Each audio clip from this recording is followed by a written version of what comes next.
জিন জাতির বিস্ময়কর ইতিহাস। সেই বই থেকে এবং আরো কিছু সহিহ হাদিস থেকে এই জাতি সম্পর্কে কিছু জানা যায়। তরঙ্গ দৈর্ঘ্য যেমন অবলোহিত, মাইক্রোওয়েভ, ধৌজধু, গামা রশ্মি ইত্যাদি খালি চোখে দেখা যায় না। জিন ফেরেশতারা এমন কোনো সূক্ষ্ম তরঙ্গ যাদের কোনো যন্ত্রপাতি দ্বারা দেখা যাবে না। জিন শব্দের মোটামুটি অর্থ গুপ্ত, অদৃশ্য এবং লুকায়িত। শয়তানরা হলো এক প্রকার জিন যারা আল্লাহর অবাধ্য এবং অভিশপ্ত ইবলিশের বংশধরের অন্তর্গত। হাদিস তত্ত্ববিদেরা জানাচ্ছেন, জিনদের অনেকগুলি শ্রেণী রয়েছে।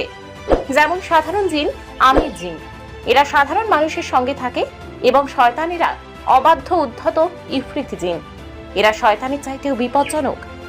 জিন জাতিকে সৃষ্টি করা হয়েছে হযরত আদমের 2000 বছর পূর্বে।